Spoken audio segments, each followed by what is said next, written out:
Class हमारी UGC net पर आधारित है। समाज कार्य पर हम लोग बातचीत कर रहे हैं, ये हमारा टॉपिक है।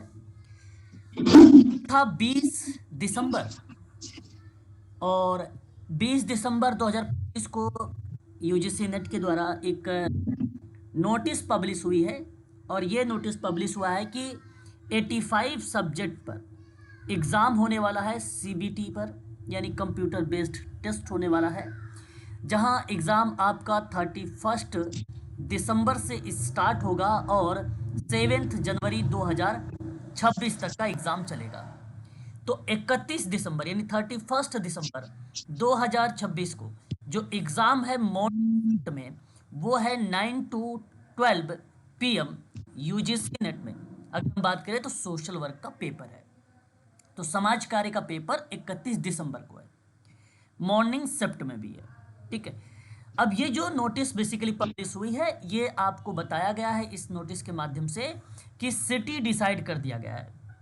अगर आप लोगों के पास आपका एप्लीकेशन नंबर और पासवर्ड है तो इसके माध्यम से मैंने आप लोगों को ग्रुप में लिंक दे दिया है, आप वहाँ से जाके क्लिक करके एप्लीकेशन नंबर डालिएगा, फिर अपना पासवर्ड डालिएगा, फिर इंटर करिएगा। नीचे एक ब्लू कलर का पिन लिखा होगा, पिन को इंटर करिएगा तो फिर आपको शो हो जाएगा कि आपका सेंटर कहाँ पर है, दिल्ली में है, नोएडा में है, उत्तर प्रदेश में है कि मध्य प्रदेश में, मध्य प्रदेश में कौन सी जगह पर, वो पूरा आपको डिटेल बता देगा। ठीक है। तो ये आपका अब तैयार हो जाइए। जैसे मान लीजिए कुछ बच्चे ऐसे भी होंगे, हो सकता है उनका सेंटर बाहर या किसी अदर स्टेट वगैरह में चला गया हो, देख लीजिए। तो आप प्रिपेयर हो जाइए, आप वहाँ पर अपने प्लेस पर, ठीक है, प्रिपेयर होकर चले जाइए। क्योंकि अगर आपका सेंटर दूर चला गया है तो ये प्रिपेयर के लिए बेसिकली एग्ज़ाम सिटी बताई गई है आप लोगों के लिए। एडमिट कार्ड आपको 2 से 3 दिन पहले आएगा। 31 दिसंबर को एग्ज़ाम है, तो इसका मतलब है कि या तो 27 को आने वाला है या तो 28 को आने वाला है, यानी 28 को आपका एडमिट कार्ड आएगा। ठीक है। और उस एडमिट कार्ड पे आपका एड्रेस पूरा का पूरा लिखा रहेगा कि कहाँ पर एग्ज़ाम होने वाला है। तो एक बार ज़रूर चेक करिएगा आप लोग कि आपका सेंटर कौन से स्टेट में है, कौन सी जगह पर है, ये एक बार जरूर चेक कर लीजिएगा। सर मेरा गाजियाबाद दे दिया है। गाजियाबाद, दिल्ली में रहती हो? हाँ सर। अच्छा अच्छा, चलो बहुत बढ़िया है। गाजियाबाद तो कोई खास ज़्यादा दूर नहीं है, मेट्रो की सुविधाएं हैं, सारी चीज़ें है ना। मॉर्निंग में है ना। हाँ हाँ, ये है कि मॉर्निंग में थोड़ा सा तैयार होकर रहिएगा आप सभी लोग, है ना। मेट्रो का यूज़ करिएगा और सही समय पर पहुंचाते हैं मेट्रो। ठीक है।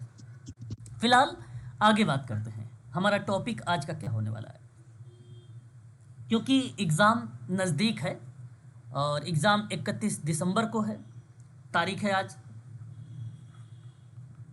21 दिसंबर, यानी 10 डेज़। 10 डेज़ क्या, आप 9 डेज़ मान के चलिए आप लोगों के पास है। तो मैं समाज कार्य इतिहास पर बात करूंगा कि हिस्ट्री में कौन कौन सी ईयर्स आपको याद रखनी है ना। और फिर उसके बाद वैयक्तिक समाज कार्य के इतिहास पर बात करूंगा और फिर उसके बाद कुछ मेन टॉपिक आप लोगों के लिए जो है ले लूंगा, जो परीक्षा के दृष्टिकोण से इंपॉर्टेंट होगा। ठीक है। तो चलिए एक बार क्लास स्टार्ट करते हैं। ध्यान रखिएगा, कॉपी पेन साथ में रखिएगा। इन केस अगर मान लीजिए कोई टॉपिक आपको याद नहीं हो रही है तो कॉपी पेन साथ रखेंगे तो वो चीज़ें आपको क्या करना है, वहाँ पे याद करना है। ठीक है।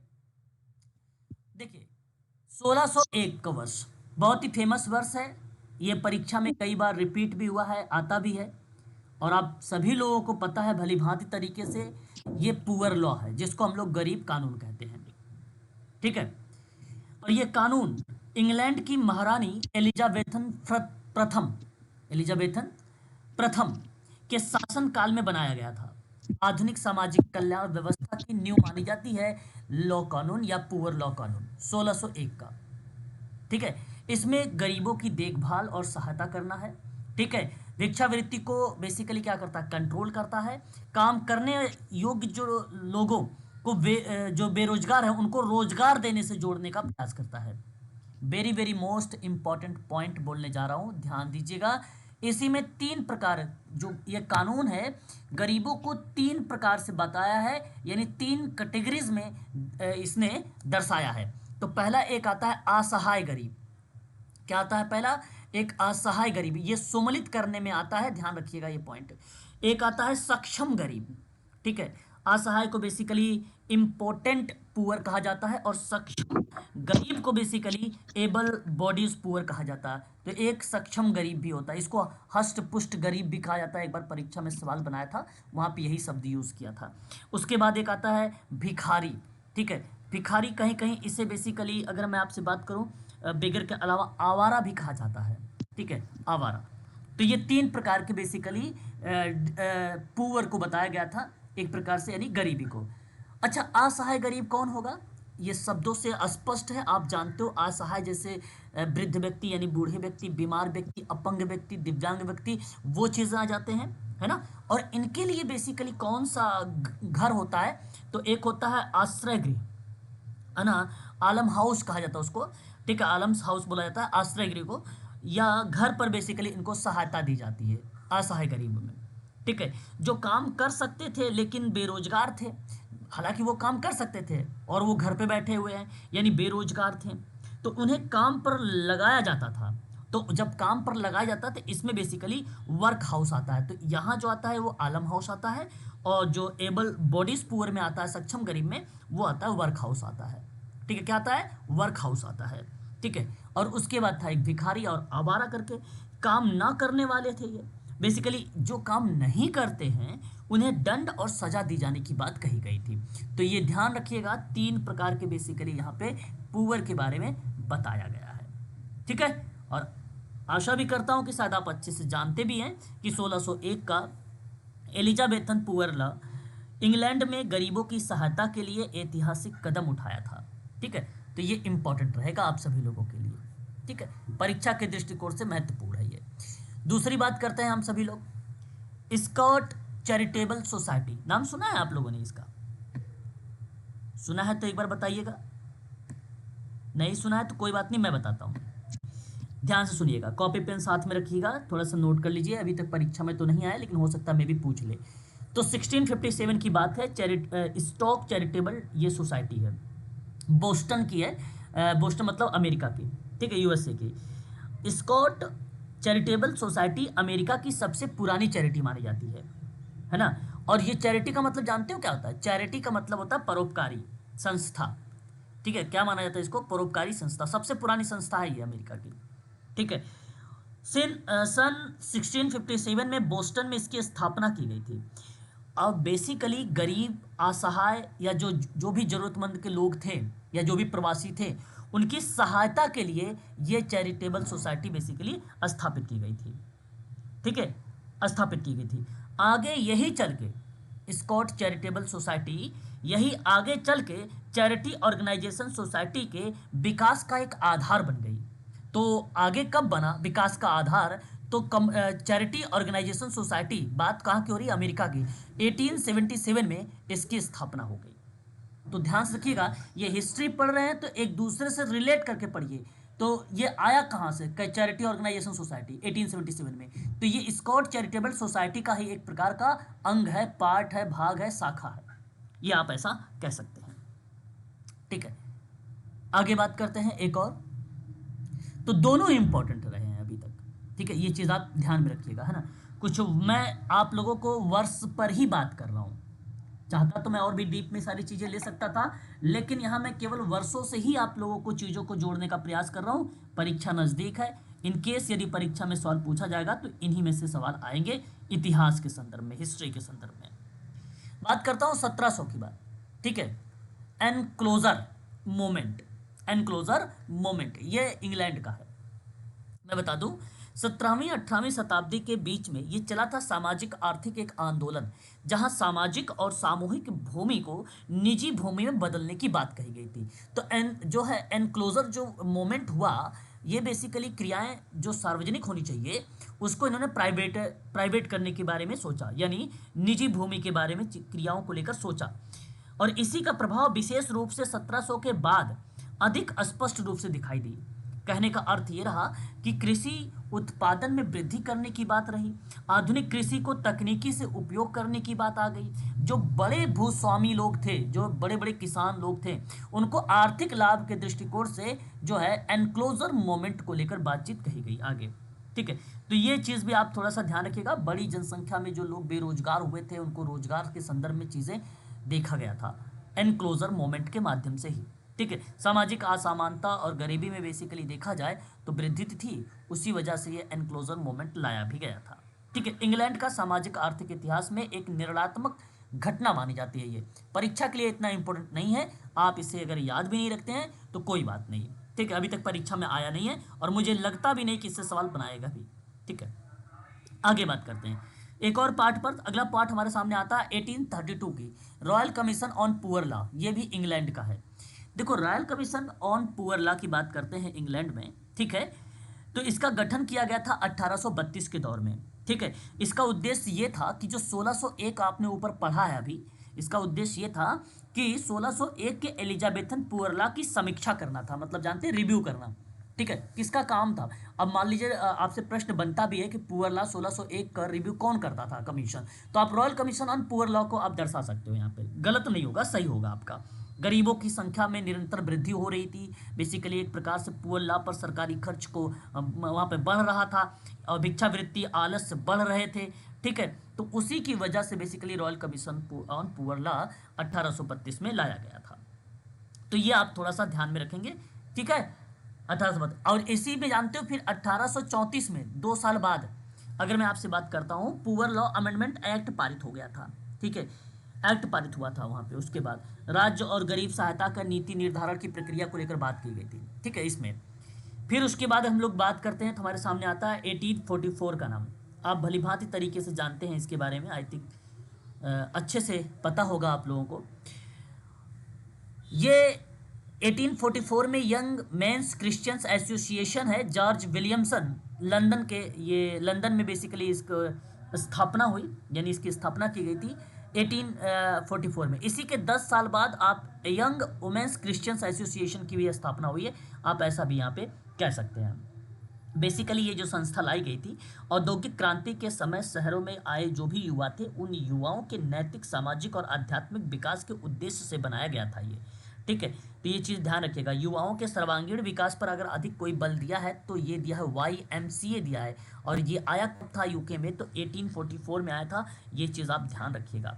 अच्छा, भारत में अगर प्रश्न बन जाए आप लोगों से कि भारत में आपका YMCA की स्थापना कब हुई, तब जवाब आपका क्या होना चाहिए कि 1854 में। इसकी कहाँ पर हुई थी, तो कलकत्ता में हुई थी। तो ये आप ध्यान रखिएगा भारत के दृष्टिकोण से। थोड़ा सा ये पॉइंट इंपॉर्टेंट यहाँ पर बन गया है भारत के दृष्टिकोण से। ये तो मैंने लंदन का जो नाम लिया है आप लोगों को, ये वैश्विक लेवल पर आप ऐसा मुझसे कह सकते हो। ठीक है, क्लियर है? बताते भी चलिएगा साथ साथ आप लोग थोड़ा बहुत। हाँ, क्लियर है। वहीं अगर बात करते हैं वाई, ठीक है, WCA के बारे में, यंग विमेंस क्रिश्चियंस एसोसिएशन, इसकी स्थापना 1855 में हुआ था। महिलाओं की युक्तियों के नैतिक और सामाजिक और शैक्षिक आध्यात्मिक विकास के उद्देश्य से बेसिकली YWCA की स्थापना हुई थी। लेडी मैरी जेन क्रेबेन रॉबिशन के द्वारा इसकी स्थापना की गई थी। लेडी हेनरी केट का नाम आता है। ठीक है, ध्यान रखिएगा प्रारंभिक कार्य से जुड़ी हुई हैं। और YMCA जो ऊपर वाला भी आप पढ़ रहे थे, YMCA की तर्ज पर महिलाओं के लिए अलग से ये एक प्रकार का संगठन बना दिया गया था, अलग से महिला कल्याण पर आधारित था ये चीज़ें। ठीक है, अब अगर आपसे परीक्षा में पूछे कि भारत में ये कब स्थापित हुआ था, तो भारत में YWCA की स्थापना सन 1875 में हुआ था, और ये हुआ था मुंबई में। कहाँ पर हुआ था ये? मुंबई में। महिलाओं का, बालिकाओं के कल्याण में सक्रिय भूमिका इसमें देखने को मिला था। और वैश्विक लेवल पर आपको मालूम है इंग्लैंड यानी लंदन। ठीक है, तो छोटी छोटी चीज़ें हैं, बीच बीच में बता दे रहा हूँ आप लोगों को, ये भी नाम आप लोग जरूर ध्यान में रखेंगे, है ना? ठीक है, चलिए। अच्छा, चैरिटी ऑर्गेनाइजेशन सोसाइटी का नाम आप भलीभांति तरीके से जानते हैं, और आशा भी करता हूँ कि इसके संदर्भ में आपको कंटेंट भी पता होंगे। ये बहुत इंपॉर्टेंट है, परीक्षा में इससे सवाल बनता है। तो 1869 में, ठीक है, 1869 में चैरिटी ऑर्गेनाइजेशन सोसाइटी की स्थापना हुई, और इसकी स्थापना जो है ऑक्टेविया हिल ने किया था। ठीक है, याद सर ऊपर वाली स्लाइड छूट गई, थोड़ा नीचे कर दीजिए। कौन सी स्लाइड? अच्छा, आपका छूट गया। जी, मुंबई में, भारत में जो मुंबई में हुआ था, लेडी हेनरी केट वाला। अच्छा, ठीक तो है। लिख लिया आपने? आप लिख रहे हो क्या? जी सर, नोट कर रहा हूँ। 1825। 1875। जी जी, अब 1875, देखिए ना, दिखा था। जी एटीन जी। सेवेंटी फाइव ठीक है, चलो आगे बढ़े फिर। अब चलो देख लीजिएगा, रिकॉर्डिंग क्लास है, अभी आपको मिल जाएगी, ठीक है, आपके ग्रुप में डाल दूंगा मैं, ठीक है ना। Okay sir, okay. Organisation society की बात करता हूँ। चैरिटी ऑर्गेनाइजेशन सोसाइटी, आप इसकी स्थापना 1869 में हुआ था, और आपको मालूम है ऑक्टेविया हिल ने किया था। लंदन में इसकी स्थापना हुआ। हालांकि ये जो चैरिटी ऑर्गेनाइजेशन सोसाइटी आई, गरीब सहायता को व्यवस्थित करना या उसको वैज्ञानिक बनाना, समन्वित करना, इस तरीके की बात कर रहा था। इसकी स्थापना का कई कारण हैं, जैसे भिखारी हुई, दान प्रणाली में अव्यवस्थाएं आ गई थी, ठीक है, और गरीबों में निर्धनता और भिक्षावृत्ति में वृद्धि आ गई थी। सहायता को जो है व्यक्तिगत अध्ययन की क्रियाओं पर बेस्ड बना दिया गया, यानी उस पर आधारित बनाने की आवश्यकता पड़ गई केस वर्क को लेकर। उसी की वजह से ये क्रियाएं बेसिकली देखने को मिली थी। व्यक्तिगत जांच यहाँ पर मिलता है आपको, सामाजिक जांच नहीं मिलता यहाँ पे व्यक्तिगत जांच आपको मिलता है। सेल्फ हेल्प ग्रुप का भी पार्ट देखने को मिलता है, ठीक है, और हाउसिंग रिफॉर्म में भी उल्लेखनीय कार्य है इसमें। आधुनिक समाज कार्य की वैज्ञानिक शुरुआत की भी बात करते हैं तो इसी का पार्ट रहा है, ठीक है। तो याद रखने वाली बात मात्र इतना है कि इसकी स्थापना हुई कब थी, लंदन में हुई थी, ये ध्यान रखिएगा, यूके में, ठीक है, यूनाइटेड किंगडम, और 1869 में, ठीक है, ये आपको ध्यान रखना है। आगे अगर हम बात करते हैं 1877 की ना, ये भी परीक्षा में आता है, ठीक है। अगर इसके संदर्भ में बात करते हैं तो आप देख सकते हो चैरिटी ऑर्गेनाइजेशन सोसाइटी बुफेलो यानी अमेरिका में इसकी स्थापना की गई थी, ठीक है। यह संस्थान इंग्लैंड की जो लंदन चैरिटी ऑर्गेनाइजेशन सोसाइटी है उसी से प्रेरित होकर आई थी, ये ऊपर वाली की, उससे प्रेरित होकर ये बेसिकली लाई गई थी। अमेरिका में गरीब सहायता को व्यवस्थित और वैज्ञानिक बनाने का पार्ट बेसिकली इसी के अंतर्गत देखा गया था कि भाई जो बिखरी हुई दान प्रणाली है उसको कोऑर्डिनेट किया जाए, ठीक है। आपको नाम पता होगा, एक फ्रेंडली विजिटर करके नाम आता है अमेरिका में, और जहाँ बेसिकली मैरी रिचमंड का नाम बहुत इंपॉर्टेंट बन जाता है यूएसए में, फ्रेंडली विजिटर प्रणाली। वो प्रणाली बेसिकली अगर देखने को कहीं मिली तो चैरिटी ऑर्गेनाइजेशन सोसाइटी में, और वो भी कहाँ से, यूएसए का, ये बात ध्यान रखिएगा, ठीक है, ये बात ध्यान रखिएगा। आगे बात करते हैं चैरिटी ऑर्गेनाइजेशन सोसाइटी के आगे, ठीक है, एक और पार्ट आता है 1878 का नाम, शायद ये कई बच्चों बहुत कम बच्चों को मालूम होगा ये, है ना। फिलाडेल्फिया या बोस्टन आप कह लीजिए, सन 1978 में चैरिटी ऑर्गेनाइजेशन सोसाइटी करके एक और स्थापित हुआ, ठीक है। और इस प्रक्रिया में यहाँ नाम देख लीजिए, फिलाडेल्फिया एवं बोस्टन यानी अमेरिका में, है ना। अमेरिका के प्रमुख नगरों में से ये फिलाडेल्फिया है, बोस्टन में, यहाँ पर भी इसकी स्थापना हुई, ठीक है, बाद में। और समाज की व्यवस्थित और समन्वित क्रियाओं को बनाने को लेकर विशेष बल दिया गया था इसमें, ठीक है। 18 जो है, आगे हम बात करते हैं एक और वर्ष 1884, पहला सेटलमेंट हाउस मूवमेंट है ये, टॉनविया हॉल, ध्यान दीजिएगा। यहाँ पे Canon Samuel Augustus Barnett London के हैं, ये आप भलीभांति तरीके से जानते भी हैं, है ना। और इन्होंने ही इसकी स्थापना की थी। कल मैंने आप लोगों से व्हाट्सएप ग्रुप में भी मैसेज कर रहा था वर्षों के आधार पर भी कि सेटल करिए, सीक्वेंस लगाइए, उसमें भी सवाल था, है ना। तो वो टॉनविया हॉल का था, ठीक है, याद रखिएगा टॉनविया हॉल का।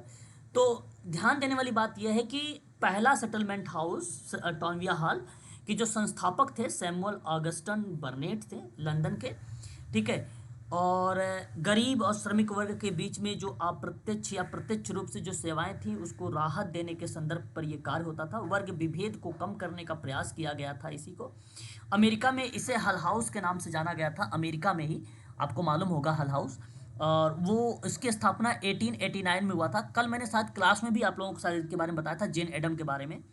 आप लोग क्लास में थे कल वाले में ना, 1889 में जेम एडम्स आगे लेके चलते हैं, यही अमेरिका में चीज़ें इस तरीके के नाम से जानते हैं हम लोग इसको, ठीक है। भारत सहित अनेक देशों में सेटलमेंट कार्य को लेकर विकास हुआ था, ये वैश्विक प्रभाव के रूप में देखा गया था इसको, है ना। उसके बाद नेबरहुड गिल्ड एक आता है, वो 1886 का है ना। स्टैंटन कोइट का नाम आता है, न्यूयॉर्क में इसकी स्थापना हुई है नेबरहुड गिल्ड की, ठीक है। हल हाउस देखो यहाँ पर आ गया, 1889 में आ गया हल हाउस, जेम एडम्स का नाम भी आ गया, शिकागो आ गया अमेरिका में, ठीक है। और 1898 में पहला समाज कार्य प्रशिक्षण संस्थान जो है माना जाता है न्यूयॉर्क में, स्कूल ऑफ फिलोथ्रॉपी, ठीक है, न्यूयॉर्क का है ये, ध्यान रखिएगा, पहला समाज कार्य प्रशिक्षण संस्थान 1898 का है, ये फिलोथ्रोपी का है, न्यूयॉर्क का है, ठीक है, ये चीज़ ध्यान रखिएगा। 1899 में देखिए, 1899 में friendly visitor among the poor करके एक किताब आती है मैरी रिचमंड की, ठीक है, तो उनके द्वारा भी लिखा गया है। और इसके अलावा कह सकते हैं समाजकारी प्रशिक्षण की जो शुरुआत हुई है यूके से, ठीक है, वो हुआ था यूके में कब, तो 1899 में, ठीक है। बताओ, क्लियर है ना इतनी बातें? जी यस सर। सर। ठीक है, ध्यान से आप लोग चलते रहिएगा, पढ़ते रहिए। देखिए 1900 के बारे में बात करते हैं हम लोग, है ना। 1900 में the interpretation of dreams psychology के अंतर्गत आता है ये, सिगमंड फ्रायड का बहुत ही महत्वपूर्ण ये पुस्तक रही है, जहां मनोविश्लेषण में महत्वपूर्ण कॉन्सेप्ट को लेकर इन्होंने चर्चा किया है सिगमंड फ्रायड ने। तो द इंटरप्रिटेशन ऑफ ड्रीम मनोविज्ञान इतिहास की सबसे महत्वपूर्ण और क्रांतिकारी पुस्तक मानी जाती है। मनोविश्लेषणात्मक सिद्धांत को औपचारिक रूप से शुरुआत अगर किया गया तो द इंटरप्रिटेशन ऑफ ड्रीम वाली पुस्तक में किया गया है। मानव व्यवहार को समझने का एक नया दृष्टिकोण, ईगो, सुपर ईगो का आधार, ये सारी चीजें इसी के अंतर्गत देखने को मिलता है, ठीक है। उसके बाद 1913 में कम्युनिटी चेस्ट, ठीक है, किली, ठीक है, याद रखिएगा, किली लैंड ओहियो यूएसए की बात कर रहा हूँ, ठीक है। बहुत इंपॉर्टेंट पार्ट रहा है। कम्युनिटी चेस्ट जब भी आता है तो ध्यान रखिएगा, ये तो ये समुदाय से संबंधित होता है, फाइनेंशियल से संबंधित होता है, यानी वित्तीय से रिलेटेड होता है, ठीक है, वित्तीय।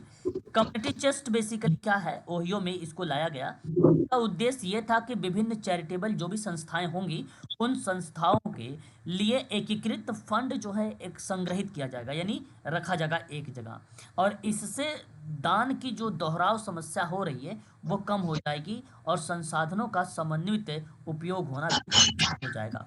तो कम्युनिटी ट्रस्ट कब आया था, तो 1913 में आया था, ये बात जरूर ध्यान रखिएगा, है ना, यह आपके लिए इम्पोर्टेंट रहेगा। ओके, इतनी बात क्लियर है? बताओ, कम्युनिटी चेस्ट में अगर पूछता है तो ये 1913 में कहाँ से, तो क्लीवलैंड का नाम लगाइएगा, ओहियो में, ठीक है। अच्छा, मैं आपको एक बात और बता दूं कि ये लाया कौन था, नाम पता है आपको इसका? फ्रेडरिक एच गॉफ ने, ठीक है, इन्होंने इसकी स्थापना की थी कम्युनिटी चेस्ट की। 1917 में सोशल डायग्नोसिस पुस्तक है, किसकी किताब है ये? मेरी रिचमंड की। मैरी रिचमंड की। मैरी रिचमंड की 3 किताबें हैं, किसी को मालूम है? कोई बच्चा है जो बताए 3 किताब इनकी मैरी रिचमंड की? हम्म? 3 किताबें बताइए इनकी,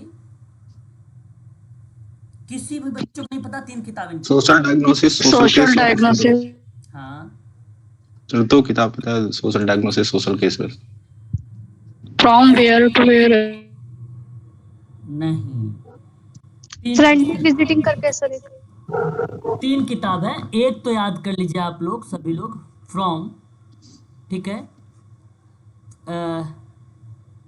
from charity to social case work, charity to social case work, एक किताब सन 1922 की है मैरी रिचमंड की। और एक है friendly visitor among the poor, है ना, friendly visitor among the poor, और ये है 1899 की। ये 3 किताबें हैं, और एक है सोशल डायग्नोसिस। ये तीनों आपको पढ़ के जाने भाई, ठीक है, ये तीनों आपको पढ़ के जाने, परीक्षा में तीनों आता है, ठीक है। बताइए, आगे देखिए, अब बात करते हैं वर्ष 1919 में American association of school of social work, USA यानी अमेरिका की, ठीक है। आप भली भांति तरीके से जानते हो इसके बारे में कि इसे इन शॉर्ट में अगर आता है परीक्षा में तो फुल फॉर्म भी पूछता है, AASSW करके। तो एक को कहिएगा अमेरिकन, ए से कहिएगा एसोसिएशन, एस से बोलिएगा स्कूल्स, एस से बोलिएगा ऑफ सोशल वर्क, ठीक है, ये है। और American association of social work की स्थापना हुई थी 1919 में, जहां समाजकारी शिक्षा को एक मानकीकृत, है ना, मानकीकृत करना था, जिसे एक व्यवसाय विषय के रूप में विकसित करना था, जिसको एक व्यवसाय के रूप में विकसित करना था। ठीक है, ये बात ध्यान रखिएगा, है ना। परीक्षा के दृष्टिकोण से आपसे सवाल बना सकता है, ये मे भी हो सकता है, पॉसिबिलिटी है इसमें। ठीक है, अच्छा एक चीज़ और बता दूं मैं आप लोगों को इसके स्थापना में। ठीक है, अमेरिका में जो विभिन्न स्कूल ऑफ सोशल वर्क हैं, उन स्कूलों के प्रतिनिधियों और संस्थाओं के समूह के रूप में इसकी स्थापना हुई थी। कोई पर्टिकुलर व्यक्ति ने स्थापित नहीं किया था। ठीक है, आगे बात करते हैं। 1942 में Beveridge report, sir William Beveridge England के रहने वाले हैं और इन्हीं के द्वारा बेसिकली ये दिया गया था। ठीक है, बेवरिज रिपोर्ट। बेवरिज रिपोर्ट का कोई प्रशासनिक नाम बताएगा कोई भी बच्चा जिनको मालूम है प्रशासनिक नाम, परीक्षा में आ चुका है? Social insurance and allied services. हाँ, जी सर, यही। मालूम तो आप सभी लोगों को, लेकिन जब मैं पूछता हूँ तो बोलते नहीं हो उस समय, है ना। तो सर्विसेज हैं, बिल्कुल। Social insurance and allied services कहा जाता है, ये एक प्रशासनिक नाम है। और यह रिपोर्ट इंग्लैंड के आधुनिक वेलफेयर स्टेट न्यू मानी जाती है। ठीक है, अच्छा इसमें 5 प्रकार के दैत्य पाए जाते हैं, मालूम है आपको? 5 प्रकार के। जी सर, गरीबी, बीमारी, अज्ञानता, गंदगी, बेरोजगारी। बहुत बढ़िया, आपने कहा कि गरीबी, बीमारी, है ना, बीमारी, ठीक है, अपनी अज्ञानता, ठीक है, और गंदगी, ठीक है, बेरोजगारी। और बेरोजगारी। तो ये 5 प्रकार के बेसिकली समस्याएं बताई गई हैं इसी में, 5 प्रकार की बेवरेज रिपोर्ट में, है ना। हालांकि वेलफेयर स्टेट के बदलने की दिशा में ये काम करता है ना। उसके बाद देखेंगे अब यहाँ पे भारत के दृष्टिकोण में, है ना। ये था हम लोगों ने जो अभी चर्चा किया है, हिस्ट्री पे थोड़ा सा मेन पॉइंट पर जिक्र किया है। और ये ऐसा कोई वर्ष नहीं था कि जो परीक्षा में ना आए, सब अपने आप में इम्पोर्टेंट थे, सब अपने आप में इम्पोर्टेंट थे, है ना। अब बात करते हैं 1936 में sir Dorabji Tata graduate school of social work, आज वर्तमान में Tata institute of social science के नाम से बेसिकली इसको जाना जाता है। कई लोग कहते हैं टिस भी, है ना। तो इस प्रक्रिया में अगर हम बात करते हैं, इसकी स्थापना किया किसने है, तो सर दोराबजी टाटा ने। और कहाँ पर स्थापना हुई है? मुंबई में हुई है। ठीक है, तो Tata graduate school of social work प्रारंभिक नाम था इसका, वर्तमान में नाम इसका basically Tata institute of social science है। नाम परिवर्तित कब हुआ था, तो 1944 में बताइएगा, 1944 में, आप सभी लोग बताइएगा। ठीक है, मुंबई में है ये। ठीक है, आगे बात करते हैं नेक्स्ट पार्ट पर। 1940 में Indian journal of social work Mumbai में, ठीक है, यह आपके लिए पब्लिश हुआ था। अपनी किताब देखा होगा Tata institute of social science की, मैंने बताया था 1940 में इसकी स्थापना हुई थी, है ना, या उसको लाया गया था। ये भारत का पहला शैक्षिक जर्नल था जो समाज कार्य को समर्पित था। एजुकेशन पर बेस्ड पहला ये जर्नल माना जाता है इसको। ठीक है, समाज कार्य के संबंध में शोध करना, सिद्धांत, व्यवहार, समस्याओं को वैज्ञानिक लेखन के रूप में ये बेसिकली लाया गया था। ठीक है, उसके बाद बात करते हैं सन 1946 में टाटा स्कूल में मेडिकल सोशल वर्क पाठ्यक्रम की शुरुआत हुई थी। ठीक है, यहाँ पर थोड़ा सा ध्यान रखिएगा कि यहाँ मेडिकल सोशल वर्क में, ठीक है, पाठ्यक्रम मतलब सिलेबस होता है। ठीक है, Tata institute of social sciences में ये शुरुआत हुई थी 1946 में मुंबई में। ठीक है, यानी भारत की बात मैं कर रहा हूँ। तो भारत में मेडिकल सोशल वर्क को औपचारिक शुरुआत, अस्पताल आधारित समाज कार्य को व्यावसायिक मान्यता, स्वास्थ्य, रोगी, परिवार पुनर्वास, सामाजिक मानसिक स्वास्थ्य में समाज कार्य की जो भूमिका होती है वो दृढ़ बताई गई थी इसमें 1946 में मुंबई में। ठीक है, याद रखिएगा। 1960 में, ठीक है, यूजीसी द्वारा प्रथम समीक्षा समिति का गठन हुआ और रिपोर्ट प्रकाशित हुआ जून 1965 में। ठीक है, याद रखिएगा इसे। देखो मैंने कहा कि 1960 में यूजीसी के द्वारा प्रथम समीक्षा समिति का गठन हुआ, ये आपको डेट याद रखनी है। कभी कभी परीक्षा में अगर मंथ और डेट पूछता है तो 2 मार्च 1960 आप जरूर लगाइएगा, आता है परीक्षा में ये। और जून 1965 में क्या हुआ, जून 1965 में उसी समिति की रिपोर्ट प्रकाशित हुई। ये प्रथम वाले पार्ट में था। ठीक है, याद रखेंगे। दूसरी बात सुनिए, 1975 में द्वितीय समीक्षा समिति का गठन हुआ और रिपोर्ट प्रकाशित हुई सन 1980 में। ठीक है, ध्यान रखिए, गठन जो है अलग वर्ष के रूप में आता है और फिर उसके बाद वो क्या करता है, 5 साल बाद आपको रिपोर्ट भी प्रस्तुत करता है।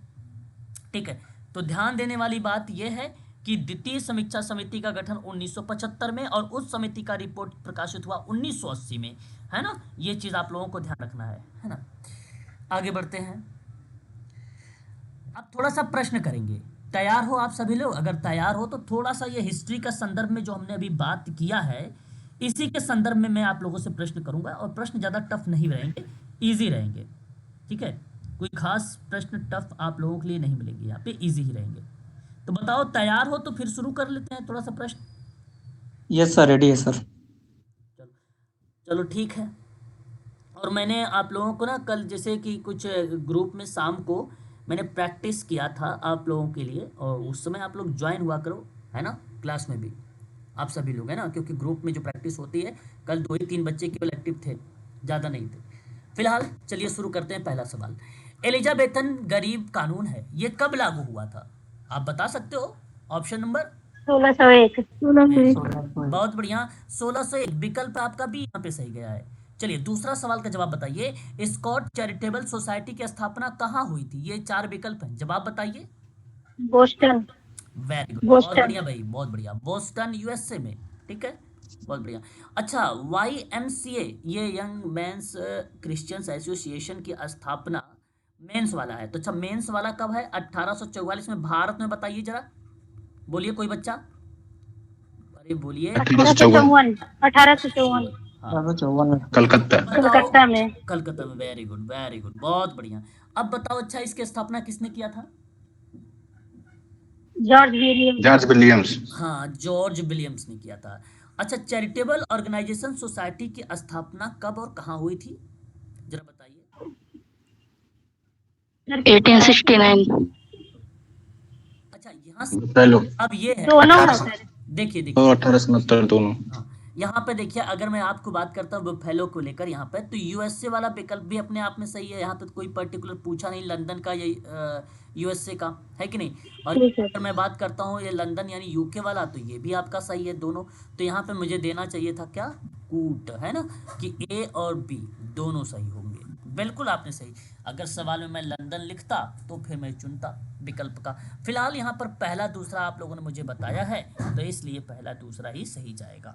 ठीक है, बात करते हैं विश्व का पहला सेटलमेंट हाउस कौन सा था? विश्व का पहला settlement house Toynbee hall.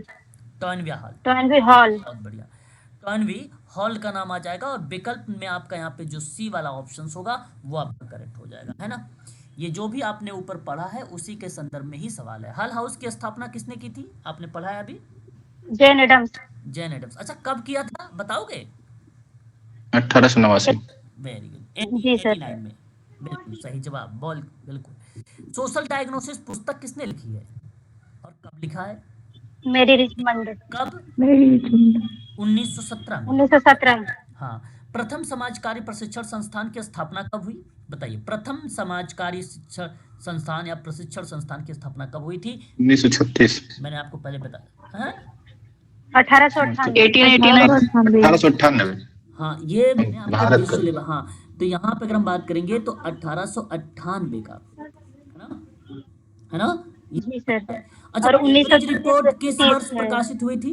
Beverage report 1942। 1942। 1942। Very good, बहुत बढ़िया, 1942।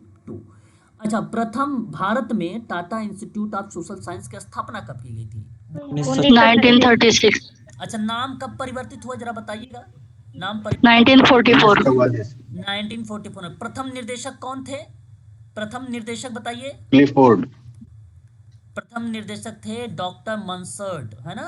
मंसर्ड। हाँ, डॉक्टर क्लिफोर्ड। क्लिफोर्ड मंसर्ट, ठीक है, जी। ये प्रथम थे। अच्छा, आज वर्तमान में अगर हमने आपसे बात किया भी है अध्यक्ष और उपाध्यक्ष, कुलपति और उप कुलपति के बारे में, क्या बताना चाहोगे, क्या नाम है Tata institute of social science के? भूल गए हो? मनोज तिवारी। अरे महाराज, क्या? डीपी सिंह। हाँ, एक बच्चे ने सही बताया, डीपी सिंह यानी धीरेन्द्र प्रसाद सिंह। और कौन थे? प्रोफेसर बद्रीनाथ नारायण। प्रोफेसर बद्रीनाथ नारायण, ठीक है, तो ये देखो कोई बच्चा है भाई जिसको इसने याद कर रखा, बहुत बढ़िया काम कर रखा भाई। ये अगर ना पढ़ाया होता तो बात दूसरी थी। अभी हाल ही में हम लोगों ने इस पे काफ़ी चर्चा किया था, डिबेट किया था, और नहीं अगर याद है तो समझ जाइए कि अभी आप वीक, परीक्षा 10 दिन बाद है, ठीक है, नहीं याद है तो प्लीज़ आप थोड़ा सा फोकस करें। बात करते हैं जनरल इंडियन। सर डीपिंग चांसलर हैं, वाइस चांसलर बद्रीनारायण तिवारी। हाँ, Indian journal of social work कब पारित हुआ था, कब प्रारंभ हुआ था? अभी आपको मैंने बताया है, बताइए, बता सकते हो यार। 1940। 1940, जल्दी बताओ ना, टाइम वेस्ट मत करो। Dreams psychology, the interpretation of dreams, है ना? Sigmund Freud. क्या लिखा? Sigmund Freud. Sigmund Freud, very good, Sigmund Freud यहाँ पे नाम आ जाता है। एंड आगे बढ़ते हैं, अगले सवाल की तरफ रुख करेंगे हम लोग। अच्छा, ये यहाँ पर ये पीडीएफ होती है समाप्त। तो अभी हमने जो ये पीडीएफ में देखा है, ये पढ़ा है, ये बेसिकली हिस्ट्री था, एक समाज कार्य के आधार से, दृष्टिकोण से देखा गया था। परंतु अब हम लोग पढ़ेंगे वैयक्तिक समाज कार्य के इतिहास पर, ठीक है। बस थोड़ा सा मैं 2 मिनट का टाइम ले रहा हूँ आप लोगों से, 2 मिनट का, बस जस्ट मैं आ रहा हूँ 2 मिनट में, ठीक है, कहीं जाइएगा मत। तो अब ये हम बात करेंगे इतिहास पे, हिस्ट्री पर। देखो वही मैं कंटेंट आप लोगों को प्रोवाइड करा रहा हूँ, कहीं 7 पेज का, कहीं 8 पेज का। इसका मतलब है कि जितने भी चीज़ें मैं प्रोवाइड करा रहा हूँ आप लोगों को, वो इम्पोर्टेंट प्रोवाइड करा रहा हूँ। जैसे कि देखो यहाँ पर व्यक्तिक समाज कार्य में अगर इतिहास से सवाल बनता है तो एक तो ये तय है कि 1601 बनाएगा, और हम लोगों ने अभी पढ़ा भी है इसके बारे में, है ना? तो ये आप लोग को ध्यान रखना। 1844 का भी आप लोगों ने पढ़ा है, ठीक है, अभी अभी, ठीक है, ये भी ध्यान रखिएगा। 1854 की भी बात, आपने 55 के बारे में भी बात किया है हम लोगों ने अभी। अच्छा, भारत में अगर मैं आपसे बात करता हूँ WYWCA के बारे में, तो भारत में इसकी स्थापना कब हुई थी, पता है आपको? बोलिए, स्थापना इसकी कब हुई थी भारत? 1875। 1875। 1875, वेरी गुड, बहुत बढ़िया, जल्दी जल्दी बात करते हैं। 1869, तो ये आपको मालूम है, चैरिटी ऑर्गेनाइजेशन सोसाइटी, अभी हम लोगों ने बात भी किया था, एक्टोविया हिल का नाम भी देखने को मिलता है। केस देखो थोड़ा सा यहाँ पे सुन लीजिए, वैयक्तिक समाज कार्य की न्यू बेसिकली COS का रोल आता है, और लंदन का आता है। कल मैंने एक MCQs भी आप लोगों को प्रोवाइड करा रहा था, तो उसमें लिखा हुआ था वो, ठीक है। फ्रेंडली विजिटर की अवधारणा की भी बात करता हूँ तो चैरिटी ऑर्गेनाइजेशन सोसाइटी में आता है। तो यहाँ पे 3 बातें बड़ा इंपॉर्टेंट है, परीक्षा में फ्रेंडली विजिटर भी सवाल बना सकता है, और सोशल केस वर्क की न्यू भी बना सकता है, ठीक है, ये चीज़ ध्यान रखिएगा। उसके बाद 1884 की बात करता हूँ तो सेटलमेंट हाउस है, ये टॉनविया हॉल, जो बेसिकली लंदन का पार्ट है ना। सैमुअल बर्नेट का नाम आपको मालूम है, समुदाय आधारित समाज कार्य पर बेसिकली बेस्ड है ये, ठीक है। आगे ये हल हाउस के रूप में जाना भी गया, और ये लंदन अमेरिका में, तो वो अमेरिका में आप लोग याद रखिएगा 1889, और नाम याद रखिएगा फिर बर्नेट का नहीं, फिर नाम याद रखेंगे जेन एडम्स का नाम। समाज कार्य की जननी कही जाती हैं, जेन एडम्स को ही बोला जाता है, ठीक है ना। इंपॉर्टेंट, ये केस वर्क और समाज कार्य, हमने यहाँ थोड़ा सा समाज कार्य में लिया, पूरा ब्रॉड लेवल पर ले लिया था, ठीक है। केस वर्क सर ये जेन एडम्स गर्ल्स है ना सर? जी, जेन एडम्स मतलब लड़की है? हाँ महिला है, बिल्कुल सही जवाब बताया। जेम एडम्स जो है जननी है, यानी महिला है, ठीक है, बढ़िया है, ठीक है। आगे बात करते हैं 1889 को, हल हाउस को लेकर शिकागो में जेम एडम्स है। सेटलमेंट हाउस या मोमेंट का अगर बात करते हैं तो ये इन्होंने विस्तार किया है शिकागो यानी USA में, ठीक है। उसके बाद देखिए 1898 का प्रथम समाजकार शिक्षण प्रशिक्षण संस्थान न्यूयॉर्क का है, और न्यूयॉर्क चैरिटी ऑर्गेनाइजेशन सोसाइटी, मैंने कहा ना, संस्थापक के रूप में उस समय बहुत सारे वहाँ पे NGOs थी, बहुत सारे चैरिटेबल्स थे, उन दोनों के समूह से मिलकर, है ना, एक पार्ट निभाया गया था, और एक तरीके से समाज कार्य प्रशिक्षण संस्थान की स्थापना हुई थी। समाज कार्य का व्यावसायिक स्वरूप भी यहीं से देखने को मिला था। 19वीं शताब्दी में बात करता हूं तो द इंटरप्रिटेशंस ऑफ ड्रीम की पुस्तक है, सिगमंड फ्राइड का मनोविश्लेषण पर प्रभाव इन्होंने समाज कार्य पर डाला है, ये बात सत्य है। उसके बाद बात करते हैं 1913 की। आप भली भांति तरीके से जानते हो 1913 के बारे में, मुझे बताने की आवश्यकता भी नहीं है आप लोगों को। कम्युनिटी चेस्ट है और फाइनेंशियल से रिलेटेड है। दूसरी बात, कम्युनिटी को रिलेट कराता है, समुदाय को ये क्या कराता है, रिलेट कराता है। तो हम चाहेंगे कि इस बात को आप लोग ध्यान भी रखिएगा कम्युनिटी चेस्ट के संदर्भ में, ठीक है, कम्युनिटी चेस्ट के परिप्रेक्ष्य में, ठीक है। आगे बात करते हैं कम्युनिटी चेस्ट में, तो देखिए क्लीवलैंड USA यानी अमेरिका का संसाधनों का सामूहिक संग्रहण माना जाता है एक प्रकार से ये संस्थानों का, ठीक है। संसाधनों का। संसाधन का मतलब क्या होता है? रिसोर्सेज होता है। रिसोर्सेज में इसका अहम रोल देखने को मिला। अच्छा, किसने इसकी स्थापना की है? मैंने अभी आपको बताया भी है, फेडरिक एच गॉफ का नाम है ना, ये नाम भी आप जरूर ध्यान रखिएगा, ठीक है। मैरी रिचमंड की किताब है 1917 की, सोशल डायग्नोसिस है, व्यक्तिगत समाजकारी का वैज्ञानिक आधार दिया था इन्होंने। और केस वर्क के जनक यानी जननी भी इन्हीं को कहा जाता है, जननी। ये भी महिला है, मैरी रिचमंड भी क्या है? महिला है, ठीक है, याद रखिएगा। आगे बढ़िए। 1919 में देख लीजिए, American association of school of social work, मैंने भी आपको शुरुआत में बताया भी था, AASSW का नाम, ठीक है, समाज कार्य शिक्षा का मानकीकरण करना, ठीक है, स्टैंडर्ड करना।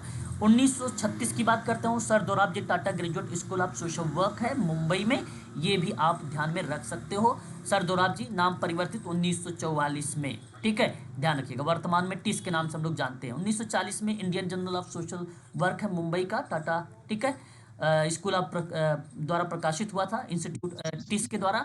और 1942 में बेवरिज रिपोर्ट है, इंग्लैंड का, सर विलियम बेवरिज है, कल्याणकारी राज्य की अवधारणा। Very very most important, Beveridge report का सवाल में ये कल्याणकारी राज्य की अवधारणा भी ध्यान रखेंगे, सवाल में नोट कर लो, समझ लो। बेवरिज रिपोर्ट का नाम आए और कल्याणकारी राज्य की अवधारणा भी आए तो आप सही करिएगा वहां पर, ठीक है। उसके बाद आगे बात कर लेता हूँ, ये तो रिपीटेड आ गया भाई, 1946 की बात। 1946 में medical social work course Tata institute या टाटा स्कूल के द्वारा शुरू किया गया था।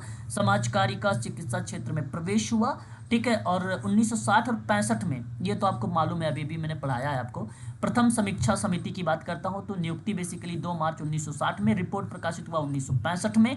और ये दूसरी है 1975 से 1980 के बीच में, 80 में, 1975 से 1980 के बीच में यूजीसी के द्वारा द्वितीय समीक्षा समिति आई है और गठन इसका हुआ 1975 में, रिपोर्ट प्रकाशित हुआ 1980 में, ठीक है, याद रखिएगा। बात करते हैं व्यक्तिगत समाज कार्य के अंतर्गत कुछ प्रमुख प्रस्तुत करता है। Very very most important person है ये, और याद रखिए आप सभी लोग, कभी कभी ये सम्मिलित करने में सवाल आता है। मैरी रिचमंड का नाम आए तो सोशल डायग्नोसिस से लगाइएगा, गार्टन हैमिल्टन का नाम आएगा तो साइको सोशल अप्रोच से लगाइएगा, एच पर्लमैन का नाम अगर आता है तो प्रॉब्लम सॉल्विंग मॉडल से लगाइएगा, और फेलिक्स बेस्टिक का नाम आता है तो सोशल केस वर्क के अंतर्गत प्रिंसिपल से लगाइएगा, केस वर्क प्रिंसिपल्स के अंतर्गत लगाइएगा। कुल 7 सिद्धांत इन्होंने दिया था 1957 में, ठीक है। चलिए बात कर लेते हैं इंपॉर्टेंट इसके अंतर्गत कुछ चीज़ें हैं। जैसे मैं बात करता हूँ मैरी रिचमंड के बारे में। मैरी रिचमंड इन्होंने लिखा एक किताब, जिस किताब का नाम था सोशल डायग्नोसिस, बहुत ही फेमस रही, जो इसका प्रकाशन 1917 में हुआ। और एक अन्य किताब what is social case work का नाम आता है सन 1922 में, ये भी वर्ष आप ध्यान रखिएगा। और इनका योगदान बेसिकली देखने को मिलता है तो व्यक्तिगत समाज कार्य का वैज्ञानिक आधार और केस वर्क की जनक। दूसरी बात करता हूं गार्टन हैमिल्टन के बारे में, तो इनकी एक किताब थी theory and practice of social case work, जो 1940 में आया। ये परीक्षा में कई बार आ चुका है, मैं चाहूंगा इसको आप लोग नोट कर लीजिएगा। और साइको सोशल अप्रोच का विकास इसी ने दिया है, यानी मॉडल आता है गार्टन हैमिल्टन के द्वारा ही ये अप्रोच दिए गए हैं। बेसिकली व्यक्ति और पर्यावरण दोनों पर इन्होंने विशेष बल दिया है। किस पे विशेष बल दिया है गार्टन हैमिल्टन ने? इन्वायरमेंट पर और पर्सन पर, ठीक है, ये चीज ध्यान रखिएगा। आगे बढ़ते हैं एच पर्लमैन के बारे में। एच पर्लमैन, ठीक है, यहाँ पर आप देखेंगे हेलन हॉरिस पर्लमैन, इन्होंने सोशल केस वर्क में प्रॉब्लम सॉल्विंग प्रोसेस करके एक मॉडल आता है, उस मॉडल को इन्होंने प्रस्तुत किया था सन 1957 में, ठीक है। और रिलेशनशिप करके और सोशल वर्क रिलेशनशिप में अगर हम बात करते हैं तो एक पुस्तक है जो फेलिक्स बेस्टिक ने दिया था 1957 में, जो कि 7 सिद्धांत उसमें आता है। और पर्लमैन का भी 1957 में भी प्रॉब्लम सॉल्विंग अप्रोच भी आता है, ये बात ध्यान रखिएगा, ठीक है। इसके अलावा अगर हम बात करते हैं तो प्रॉब्लम सॉल्विंग मॉडल्स का नाम से आप जानते हो 4 पीस एक आता है, person, place and problem, process, ठीक है, याद रखिएगा 4 पीस का नाम भी। क्लाइंट की क्षमता और आत्मनिर्णय पर इन्होंने एक विशेष बल दिया था, ठीक है, ये चीज़ भी आपको ध्यान में रखना होगा। बात करते हैं अगले पॉइंट पर, फेलिक्स बेस्टिक का नाम, बहुत इंपॉर्टेंट नाम है ये भी, और इनका खासकर नाम कहाँ देखने को मिलेगा? द केस वर्क रिलेशनशिप में मिलेगा 1957 में, ठीक है। 7 सिद्धांत यहाँ पे साफ शब्दों में लिखा भी गया है, ठीक है। और 7 सिद्धांत वही जैसे आत्मनिर्णय का सिद्धांत, स्वीकृति का सिद्धांत, गोपनीयता का सिद्धांत, आत्म अभिवृत्ति का सिद्धांत, व्यक्तिकरण का सिद्धांत, वही 7 सिद्धांत जो कि केस वर्क में दर्शाए गए हैं वही इस किताब में भी दर्शाए गए हैं। तो केस वर्क के संबंध की अवधारणा को लेकर ये बात करते हैं फेलिक्स बेस्टिक महोदय, ठीक है। तो याद रखिएगा ये भी टॉपिक, यहाँ पर ये PDF आपका होता है समाप्त, ठीक है। समानार्थी शब्द, केस वर्क हो गया, ठीक है, वैयक्तिक कार्य हो गया, ठीक है, कार्य हो गया, ये एक ही है, इंडिविजुअल एक ही है, ठीक है, केस एक ही है, सेवार्थी एक ही है, इन सब का मतलब एक ही होता है, ठीक है, केवल एक व्यक्ति के साथ। ग्रुप अलग होता है, ग्रुप का मतलब होता है समूह, ठीक है, यहाँ पे समूह होता है, समूह 7 से 8 लोगों का होता है, और समुदाय एक होता है, एक एरिया को बेसिकली ये डिफाइन करता है समुदाय, एक एरिया को। व्यक्तिक केस वर्क एक ही होता है, केस की हिंदी है कह लीजिए आपकी व्यक्तिक कार्य या सेवार्थी, ठीक है, ये इसकी हिंदी है समझ लो, ठीक है, यही शायद पूछ रहे थे आप या हाँ जी सर, ये यही था, थोड़ी सी कंफ्यूजन यही हो रही थी। और केस वर्क जो है वो तो जैसे हम इंडिविजुअल वर्क जो करते हैं हमारे हाँ। पास, वो हो गया, उसकी बिल्कुल। मीनिंग हो गई। बट ये जो अपने कहा सेवार्थी, सेवार्थी तो वो हो गया ना जो क्लाइंट केस होता है, वर्क के साथ। जो क्लाइंट होता है, ठीक, हाँ, वही client। बात है। इंडिविजुअल का मतलब होता है कि कोई एक व्यक्ति के साथ काम करना, ठीक है। हाँ सेवार्थी जी। अर्थ होता है कोई एक सेवार्थी जो बेसिकली क्लाइंट है, जो सेवा ले रहा है, वही बात है। और केस का मतलब वही होता है जो सेवार्थी है, जो एक व्यक्ति है। इंडिविजुअल एक ही व्यक्ति का अर्थ दर्शाता है, व्यक्तिक का मतलब एक ही व्यक्ति को दर्शाता है, व्यक्तियों नहीं कहोगे आप, वो तो ग्रुप वर्क में दर्शाता है। Case okay. एक व्यक्ति को, व्यक्तिक वर्क एक व्यक्ति को, इंडिविजुअल वर्क एक व्यक्ति को, केस वर्क एक व्यक्ति को, सेवार्थी वो क्लाइंट है तो सेवार्थी नहीं, हम यहाँ पे सेवार्थियों नहीं कहेंगे, सेवार्थी कहेंगे। सेवार्थी कहने का भाव दर्शाता है एक व्यक्ति को, सेवार्थी। अब ये ग्रुप वर्क में जानते हो कौन बच्चा मुझे बताएगा कि ग्रुप वर्क में जो सदस्य होते हैं, ग्रुप वर्क में जो सदस्य होते हैं उन सदस्यों को सेवार्थी कहा जाता है, ये किस व्यक्ति ने बोला है, कोई बच्चा मुझे बताएगा? ग्रुप वर्क के सदस्य को सेवार्थी। HB tracker. वेरी गुड, बहुत बढ़िया जवाब बेटा, बहुत बढ़िया। एच.बी. ट्रेकर ने दिया है, ये बात किसने बोला है? एच.बी. ट्रेकर ने बोला है, ठीक है, याद रखिएगा। ग्रुप वर्क में सदस्यों को सेवार्थी कहा है और ये बात एच.बी. ट्रेकर ने कहा है, ठीक है, यही बात सत्य है यहाँ पे, ठीक है। ठीक है सर। चलो अच्छा है, आपका यहाँ पे डाउट होता है फिर क्लियर। तो अब हम लोग बढ़ते हैं थोड़े से कुछ सवालों की तरफ, है ना। और हम लोग जो भी कल क्वेश्चंस किए थे, है ना, उन्हीं क्वेश्चनों के थोड़े से आगे चलेंगे पार्ट 4 के रूप में। क्वेश्चन नंबर शायद 17 करना है, कौन सा करना जरा बताएंगे आप लोग? कल तो आप लोग ज्वाइन थे ना, जरा मुझे बताइए। 17 चलेगा सर, 17। क्वेश्चन नंबर 17 है। पूरा कंप्लीट हो गया था, 17वां करना था। 17 हो कंप्लीट हो गया था 17 कंप्लीट हो गया है, यानी 18 करना है ना, फिर तो जी। 18 करना है। ओके चलो आ जाओ, क्वेश्चन नंबर 18 करिएगा। बहुत ही ध्यान पूर्वक पहले प्रश्न को पढ़ेंगे और उसके बाद हम लोग उसका जवाब देंगे। चलिए, सवाल क्या कहता है? सवाल कहता है कि डैश सुधारात्मक, क्या बोला कि डैश सुधारात्मक या सॉरी डैश संगठनात्मक सुधार के लिए तुलना और अधिगम के लिए प्रतिदर्श क्या होगा? प्रतिदर्श क्या होगा? क्वेश्चन नंबर 18 सही विकल्प आपको चुनना है, फिर मैं आपको जवाब बताऊंगा। प्लीज एक बार रिप्लाई करें। Sir benchmarking. बेंचमार्किंग। बेंचमार्किंग, चलो डिफाइन करना चाहोगे इसमें से कोई बच्चा कैसे बेंचमार्किंग? थोड़ा सा मैं आपकी राय जानना चाहूंगा, हालांकि आपने जवाब सही दिया है बेंचमार्किंग। सर इसका उपयोग दूसरी चीजों की तुलना करने के लिए किया जाता है। बिल्कुल, एक शब्द आपने सुना तुलना, अल्लाह की सवाल में ही लिखा था तुलना। चलो ठीक है, आपने सही यूज किया है। देखो, संगठनात्मक सुधार के लिए तुलना और अधिगम के लिए प्रतिदर्श का जो कार्य होता है वो बेंचमार्किंग होता है। अच्छा, बेंचमार्किंग है क्या? सुन लीजिए। बेंचमार्किंग बेसिकली किसी संगठन की प्रक्रिया हो या कोई प्रदर्शन हो, ठीक है, कोई प्रक्रिया हो या कोई प्रदर्शन हो, उनकी तुलना श्रेष्ठ संगठन में यानी बेस्ट पार्टिकल में, किसमें? बेस्ट पार्टिकल में, बेस्ट पार्टिकल, पार्टिकल्स आप समझ ही रहे होंगे, पार्टिकल्स में, ठीक है, की जाती है, तो कंपेयर होता है। तो जाहिर सी बात है बेंचमार्किंग संगठनात्मक सुधार के लिए तुलना और अधिगम के लिए प्रतिदर्श का कार्य होता है और इसका उद्देश्य सीखना यानी लर्निंग और संगठनात्मक सुधार करना होता है। तो या तो अधिगम होगा या संगठनात्मक सुधार होगा और यह तुलना के आधार पर सुधार के लिए मॉडल प्रदान करता है। मॉडल का मतलब होता है प्रतिदर्श प्रदान करता है। क्या करता है? मॉडल यानी प्रतिदर्श प्रदान करता है। एक विकल्प में है फीडबैक लिखा हुआ। फीडबैक क्यों नहीं हुआ? फीडबैक इसलिए नहीं हुआ क्योंकि फीडबैक प्रतिक्रिया देता है, प्रतिदर्श का तुलना नहीं करता है। प्रतिक्रिया, मैंने कहा ना, आप लोग से अगर मान लीजिए मैं क्लास ले रहा हूँ, लास्ट में मैंने कहा कि भाई क्लास कैसी लगी, तो ये जो आप जवाब दोगे वहाँ से कि बेहतर लगी या नहीं बेहतर लगी, या रिसोर्सेज ठीक थे या रिसोर्सेज नहीं ठीक थे, तो ये आपके फीडबैक हो जाएंगे। बात करता हूँ रैंकिंग की, तो रैंकिंग का मतलब होता है केवल क्रम को दर्शाता है, ये रैंकिंग क्रम को दर्शाता है। सुधार हेतु सीख बेसिकली क्रियाओं को नहीं दर्शाता ये, ठीक है। सुधार हेतु क्रियाएं बेसिकली बेंचमार्क का दर्शाता है, ये केवल क्रम को दर्शाता है। पद और कार्य का मूल्य, पद और कार्य का मूल्य जो निर्धारित करता है उसे हम लोग बोलते हैं कार्य मूल्यांकन, ठीक है। तो इसलिए यहाँ पर ये भी नहीं होगा, केवल और केवल बेंचमार्किंग यहाँ पे करेक्ट जवाब होगा। अगला सवाल कहता है भारतीय कारखाना अधिनियम 1948 के अनुसार निम्नलिखित में से कौन सा वैधानिक कल्याणकारी प्रावधान नहीं है, ठीक है। अच्छा ये पेपर बता दूं आपको, जनवरी 2017 का है, जनवरी 2017 का है, और पार्ट नंबर 4 चल रहा है आपका ये, ठीक है। पार्ट 3 तक मैं करवा चुका हूँ, तो जरा मुझे बताएंगे आप। सर परिवहन, परिवहन सर। परिवहन। परिवहन बता रहे हैं, ओके। चलो मैं बताता हूँ अब आपका यहाँ पे करेक्ट जवाब के रूप में कि सही विकल्प क्या होगा क्वेश्चन नंबर 19 का।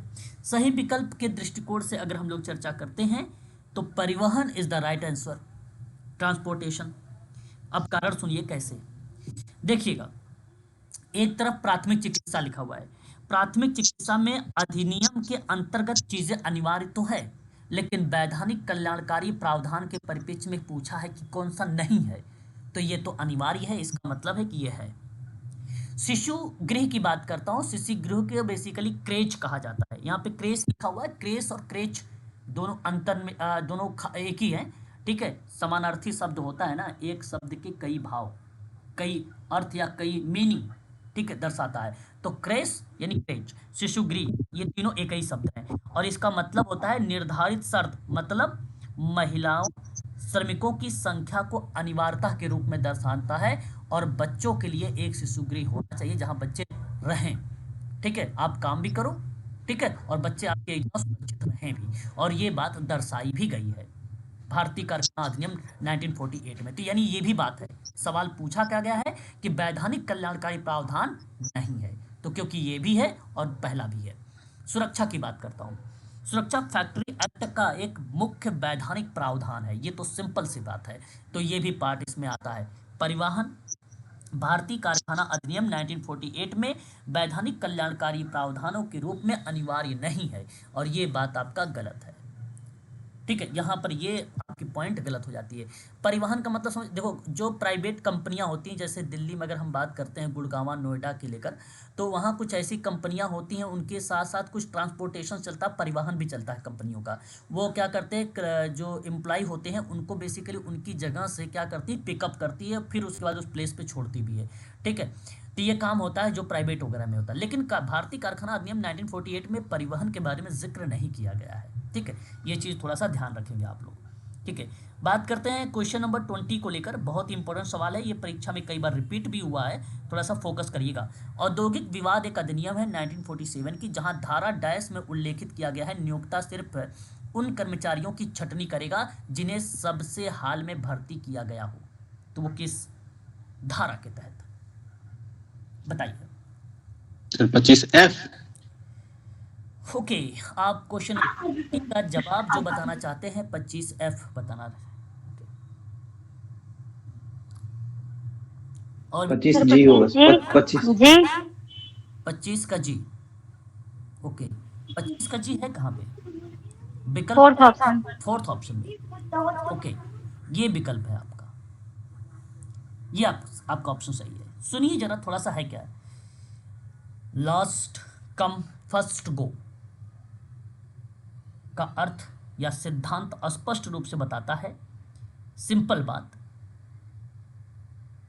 कहा गया है कि कर्मचारियों की छटनी करेगा जिन्हें सबसे बाद में भर्ती किया गया हो। लास्ट कम फर्स्ट गो सिद्धांत है, एक परीक्षा में सवाल बना सकता है, और मैं चाहूंगा नोट कर लो, लास्ट कम फर्स्ट गो सिद्धांत है। यह सिद्धांत कहाँ लागू होता है, औद्योगिक विवाद अधिनियम 1947 में। यदि छटनी करनी हो तो नियोक्ता सबसे हाल में जो नियुक्त कर्मचारी होता है उसको पहले हटाएगा जब तक कि लिखित कारण से अलग ना किया गया हो, उस प्रक्रिया को दर्शाता है। और 24F और 24G यहाँ पर देखो सेकंड वाले में, ये कोई बेसिकली अधिनियम के प्रासंगिक धाराएं है ही नहीं, पहली बात, ठीक है, याद रखिएगा।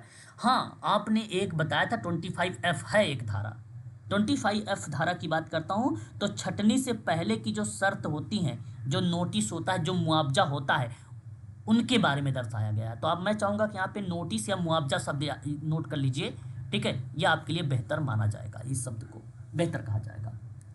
ठीक है, क्वेश्चन नंबर 21 में देखिए, समापन। समापन का मतलब होता है क्लोजर के लिए प्रत्येक कामगार को प्रत्येक पूर्ण वर्ष की सेवा के लिए डैश औसतन, ठीक है, डैश औसतन, ठीक है, औसतन या औसत वेतन मुआवजे के रूप में देय होता है। तो सही विकल्प क्या होना चाहिए इस प्रश्न का? विकल्प बताइए। क्वेश्चन नंबर 21 नंबर का सवाल। सर 15 दिन। 15 दिन। पहला। कितना? 15 दिन। ओके, सही। औद्योगिक विवाद एक अधिनियम है 1947 का। उस अधिनियम में ये बात कही गई है कि समापन की स्थिति में, ठीक है, कामगार को प्रत्येक पूर्ण वर्ष की सेवा के लिए औसत वेतन के रूप में कितना मुआवजा दे होगा। तो औद्योगिक विवाद अधिनियम कहता है कि भैया 15 दिन का। ये आपका विकल्प पहला वाला सही जाएगा। ठीक है, देखो कामगार की धारा 25F के अनुसार मैंने अभी आपको पीछे पढ़ाया है मुआवजा और नोटिस वगैरह के बारे में, वो मिलता है। अर्थात प्रत्येक पूर्ण वर्ष की सेवा के लिए 15 दिन का औसत वेतन समापन की स्थिति में प्रति पूर्ण सेवा वर्ष 15 दिन के औसत वेतन मुआवजा को बेसिकली ड्यू मीन्स देय होता है। तो ये बात सत्य है ना, देय मतलब ड्यू।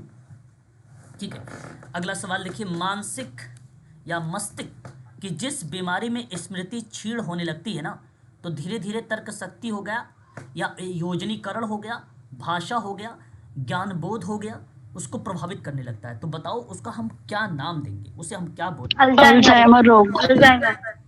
अल्जाइमर रोग बोलेंगे। चलिए, यानी क्वेश्चन नंबर 22 का जो जवाब आप लोगों को आ रहा है बी विकल्प की तरफ, और सही विकल्प आ रहा है ऑप्शन नंबर अल्जाइमर रोग होगा। ठीक है, सही जवाब है। अल्जाइमर रोग की परिभाषा है कि धीरे धीरे तर्क शक्ति क्षीण हो जाना, योजना निर्माण करने में बेसिकली विफलता दर्शाना, भाषा और पहचान बोध को प्रभावित कर देना, ऐसी कंडीशन या ऐसी परिस्थिति को अल्जाइमर रोग कहते हैं। अल्जाइमर एक ना प्रगतिशील न्यूरो डिजीज है या रोग है, जिसमें सबसे पहले स्मृति का ह्रास होता है अल्जाइमर रोग में। बाद में तर्क शक्ति, योजना, भाषा, पहचान करना इत्यादि चीज़ें बेसिकली प्रभावित हो जाती हैं।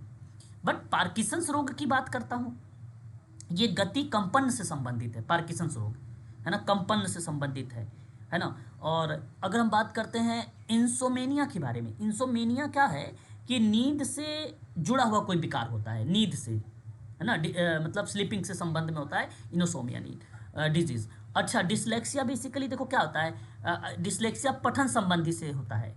डिसलेक्सिया जो होता है वो पठन संबंधी विकृति मानी जाती है ना। और डिसग्राफिया क्या होता है, लेखन संबंधी मानी जाती है। और कैकुलिया जो होता है वो गणितीय संबंधी मानी जाती है, एक प्रकार की प्रॉब्लम्स, है ना। ये बेसिकली क्या है, डिजीज़ हैं, है ना, ये प्रकार से डिजीज़ हैं, है ना। क्वेश्चन नंबर 23, निम्नलिखित में से किस प्रकार को रिकॉर्डिंग में मुख्यतः या मुख्य घटनाएं रिकॉर्ड की जाती हैं? यह है सवाल, अच्छा सवाल है, बन सकता है सवाल 31 दिसंबर 2025 को। बताइए। Summary recording. समरी रिकॉर्डिंग, बिल्कुल। समरी रिकॉर्डिंग बेसिकली होता क्या है, सुनिए।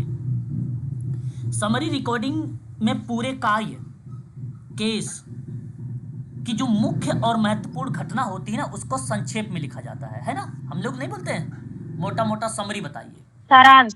सारांश, हाँ, है ना, मोटा मोटा सारांश बताइए। तो आप लोग कहते हो कि जो जो महत्वपूर्ण घटना है, जैसे मैंने अभी बताया यूनिट नंबर 3 से केस वर्क का हिस्ट्री, तो वो मोटा मोटा सारांश था आपका।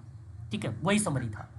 तो जो मुख्य घटनाएं थी उसी को मैंने रिकॉर्ड किया था, वही आपके सामने प्रस्तुत किया था, मुख्य घटनाएं, तो वो समरी रिकॉर्डिंग था। इसमें अनावश्यक विवरण नहीं होता है, केवल महत्वपूर्ण बिंदुएं ही शामिल होती है समरी रिकॉर्ड में, महत्वपूर्ण बिंदु, है ना। अच्छा, एक होता है प्रोसेस रिकॉर्डिंग, पूरी प्रक्रिया, संवाद और चरण दर चरण, स्टेप बाय स्टेप। प्रोसेस का मतलब क्या होता है, स्टेप बाय स्टेप चीजें क्या होती है, रिकॉर्ड होती हैं, वो कहलाती है। ठीक है। रोल रिकॉर्डिंग क्या होती है, ये भूमिका पर केंद्रित होती है। किस पे केंद्रित होती है, भूमिका पर केंद्रित होती है रोल रिकॉर्डिंग। ठीक है। नरेटिव रिकॉर्डिंग क्या होता है, नरेटिव मतलब विस्तृत वर्णनात्मक होता है, लेखन होता है, लेकिन ये विस्तृत, ठीक है, वर्णनात्मक, डिस्क्रिप्टिव जिसको बोलते हो आप लोग, वर्णनात्मक लेखन होता है, इसको नरेटिव रिकॉर्डिंग कहते हैं। ठीक है। सही विकल्प ऑप्शन नंबर सेकंड होगा, है ना। चलिए आगे बढ़ते हैं, अगले सवाल की तरफ रुख करेंगे हम लोग। Question number 24। ठीक है। अच्छा सवाल है, इस सवाल को ध्यान रखिएगा, ये सवाल कई बार रिपीट हो चुका है ना। चलो आगे बढ़िए। क्वेश्चन नंबर 24 में विकल्प का चुनाव करेंगे एक बार, कौन सा सही ऑप्शन होगा। कहता है कि डैश को कर्तव्यों, उत्तरदायित्व और सेवा शर्तों के रूप में परिभाषित किया जा सकता है, तो किसको परिभाषित करोगे, कार्य विनिर्देशन।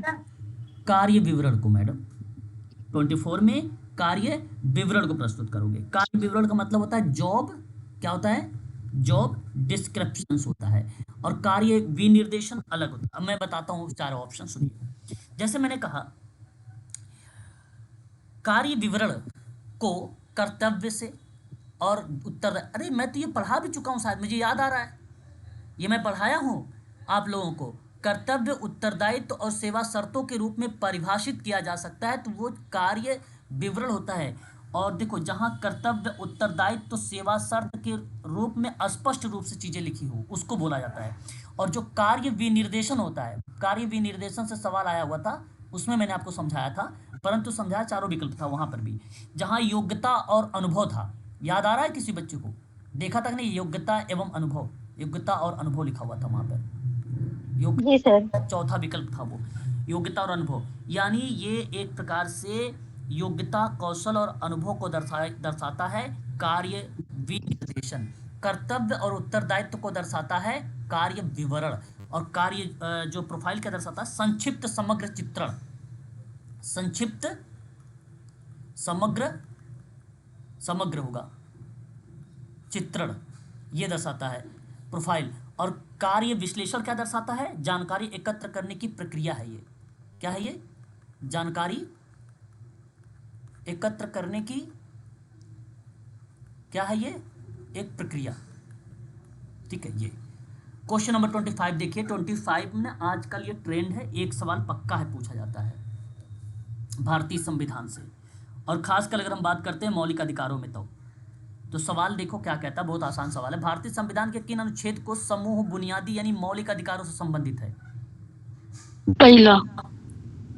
क्वेश्चन नंबर 25 का जवाब पहला बता रहे हो आप, और ये पहला विकल्प आपका सही है। भारतीय संविधान का मौलिक अधिकार है ये, और मौलिक अधिकार भाग किसमें आता है, भाग 3 कब कितना आता है, 12 से लेकर 35 है ना, 35 तक आता है।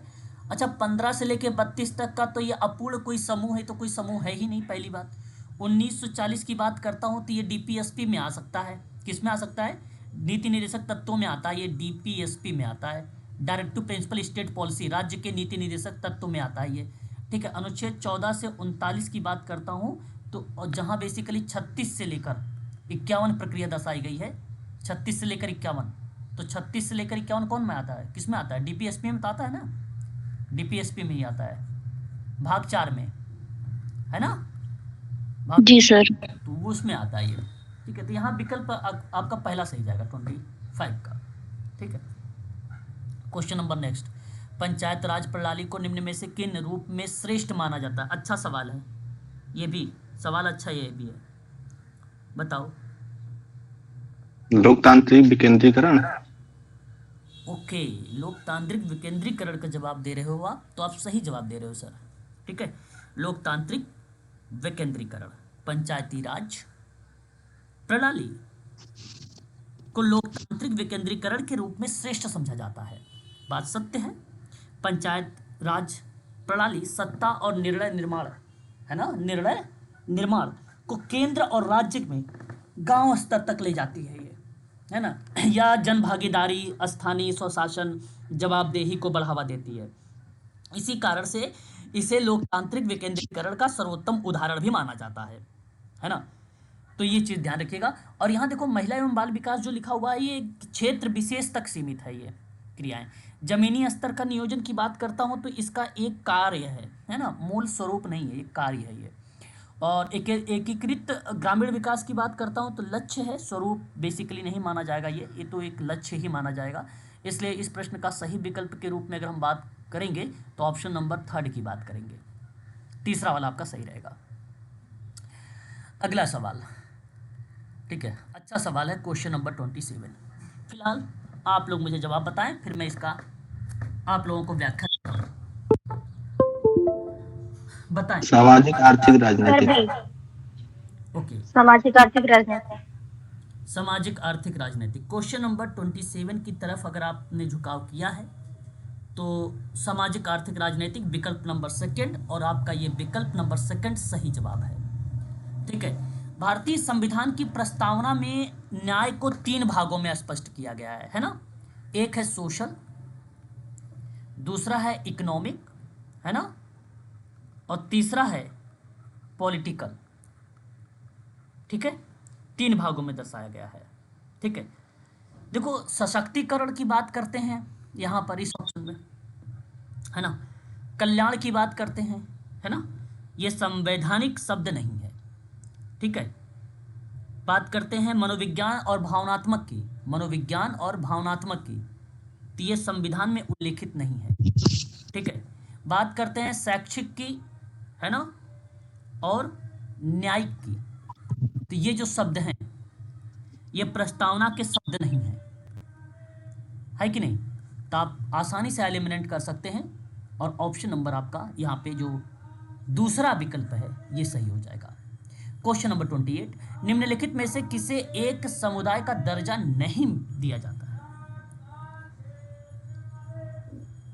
राष्ट्र। ओके, राष्ट्र क्वेश्चन नंबर 28 का जवाब आपका जो आ रहा है वो सी की तरफ आ रहा है। और भी कोई बालक है? 28 में बहुत सारे बच्चे हो सकते हैं कंफ्यूजन के पार्ट में। सर पड़ोस और राष्ट्र में कंफ्यूजन है। देखो राष्ट्र नहीं होगा, पड़ोस होगा फिर सर। हाँ, अब सुनिएगा मेरी बात को ध्यान सर इसको हम एक बार पीवाईक्यू में लगा दिया, चेक भी किए तो उसमें राष्ट्र ही था। पीवाईक्यू में इसको हम लगा चुके, गूगल से भी चेक किया और भी इधर उधर देखे तो राष्ट्र ही था इसमें। अब इस जो प्रश्न का बताइए। विकल्प। अच्छा ठीक है, देखता हूँ, एक बार ध्यान से सुनिए मेरी बात को, तब तक पहले समझिए एक बार अच्छे से मैं कहना क्या चाह रहा हूँ। सवाल कहता है कि निम्नलिखित में से किसे एक समुदाय का दर्जा नहीं मिला है, एक कम्युनिटी को दर्जा नहीं मिला है। सवाल ये है ना, दर्जा तो सही कह रहे हैं, कम्युनिटी। देखो पड़ोस को तो कम्युनिटी कह सकते हो आप लोग, है ना, बोल सकते हो ना कम्युनिटी।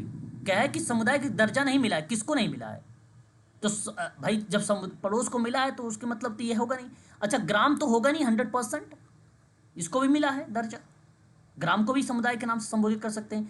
जब पड़ोस और ग्राम को कर सकते हैं तो क्या बस्ती नहीं कर सकते हैं? बस्ती भी कर सकते हैं। राष्ट्र थोड़ा सा क्या है ये, क्योंकि समुदाय की एक मुख्य विशेषता एक निश्चित भौगोलिक क्षेत्र से होती है। एक परिभाषा बता रहा हूँ आपको, समुदाय में आपने नाम सुना होगा वी फीलिंग का नाम, जानते हो ये बात किसने बोली है? कोई बच्चा बता सकता मुझे? हम की भावना पाई जाती, हम की भावना पाई जाती बोगार्ट्स के द्वारा। बिल्कुल सही जवाब आपने दिया है, ये बोगार्ट्स ने बोला। तो जहां हम की भावना हो, जो एक निश्चित भौगोलिक सीमाओं को निर्धारित कर रहा हो, वो समुदाय होता है, समुदाय की परिभाषा होती है। सवाल ये है कि समुदाय को दर्जा नहीं मिला है, मतलब बाकी तो समुदाय होंगे, बाकी एक ऐसा होगा जिसको दर्जा नहीं मिला है। तो हम की भावना पड़ोस में भी मिलती है, बस्ती में भी मिलती है, ग्राम में भी मिलती है। राष्ट्र थोड़ा सा बड़े लेवल पे आता है। राष्ट्र एक बहुत बड़ा और व्यापक ढांचा होता है जो समुदाय की संकुचित परिभाषा होती है। है कि नहीं, जो कि गांव, बस्ती और पड़ोस से भिन्न है। हालांकि राष्ट्र के भीतर कई छोटे समुदाय आ जाएंगे कि नहीं आ जाएंगे, बोलो, आ जाएंगे, है ना, आ जाएंगे। तो राष्ट्र कहने का मतलब यह है कि यहाँ भाषाई समूह, हम की भावना, सामान्य जीवन की मूलभूत स्थितियाँ इत्यादि चीज़ें कसौटी पर खरा नहीं उतरती हैं।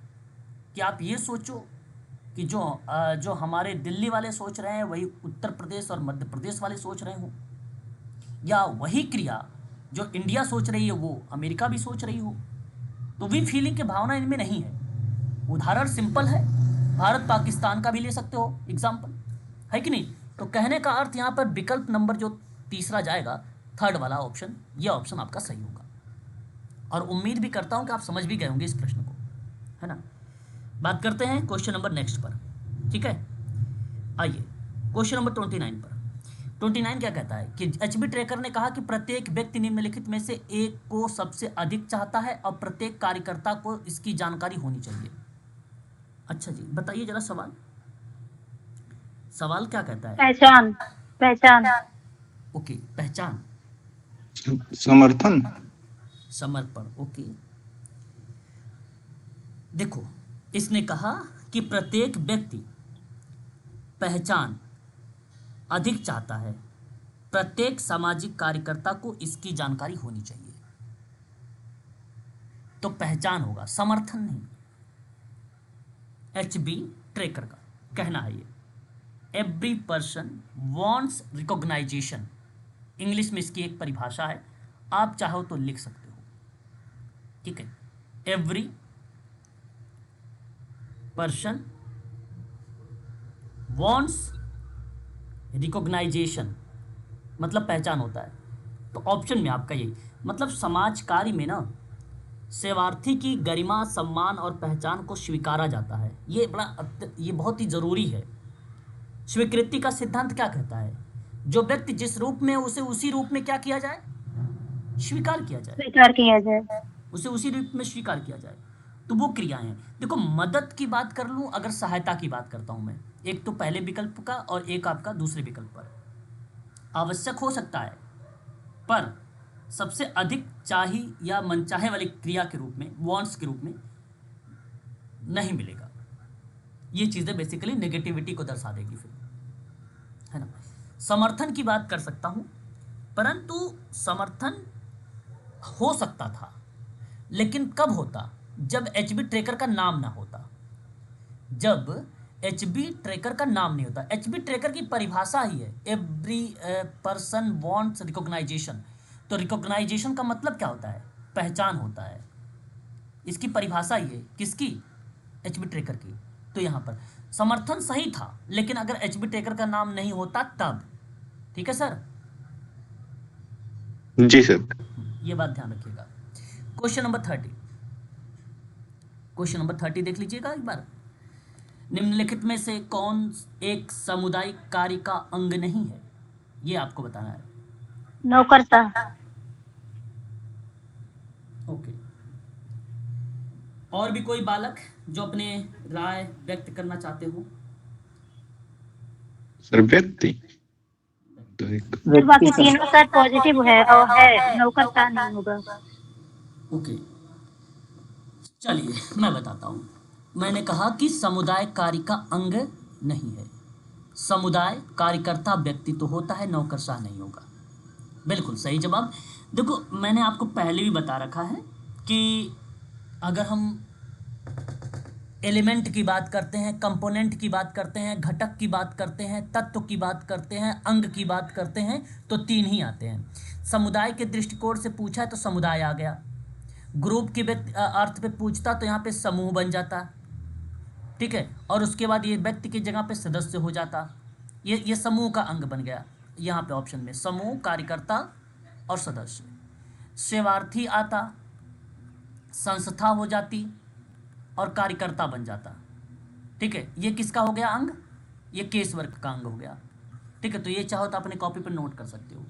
ये सिंपल सवाल था। नौकरशाह बेसिकली एक सामुदायिक कार्य का अनिवार्य पार्ट है, बट अंग नहीं है, एक शब्द कह लीजिए बस, है ना उस क्रिया में, है ना। अगला सवाल देखिए, क्वेश्चन नंबर 31। 31 में क्या कहा गया कि जब प्रणाली ए की तुलना प्रणाली बी के साथ हो रही हो, प्रणाली ए की तुलना प्रणाली बी के साथ, और इस पूर्व धारणा के साथ करते हैं कि प्रणाली ए बेहतर या प्रणाली बी कमतर हो, तो उसे हम क्या नाम देंगे? रिसर्च का सवाल है, जवाब आपको बताना 31 का। अल्टरनेटिव, वैकल्पिक। वैकल्पिक हाँ, परिकल्पना, जरा बताओगी? वैकल्पिक। हाँ मैडम बताओ जरा, अल्टरनेटिव परिकल्पना कैसे, बताइए। अगर पता है बताइए। क्या तुक्का मार रहे हो क्या आप लोग? कोई तर्क भी तो लगाया होगा आपने। अगर कोई तर्क लगाया तो प्लीज एक बार मैं जानना चाहूंगा। देख के जवाब मत दो, समय बहुत कम है, 10 दिन का टाइम मिला है। अपने मन से सवाल करोगे तो आपका ही वो चीजें बेसिकली बनेगा। इससे तो मुझे लग रहा है कि आप लोग देख के जवाब दे रहे हो, है ना? चलो सर देख के नहीं दे रहे। फिर तुक्का मार रहे हो फिर तो, है ना? तुक्का नहीं सर, ये शून्य वैकल्पना के विपरीत होता है ऐसा कुछ। अच्छा चलो मैं बताता हूँ फिर, सुनिएगा सर। वैकल्पिक परिकल्पना में ये माना जाता है ना कि जब कोई दो वेरिएबल हो, कौन कौन से? दो वेरिएबल। वेरिएबल का मतलब होता है चर। दो चर कौन? एक चर हो गया ए और दूसरा चर हो गया बी, यही तो वेरिएबल होता है। ए को मान लीजिए बालक, बी को मान लीजिए बालिका, बी को मान लीजिए बालिका।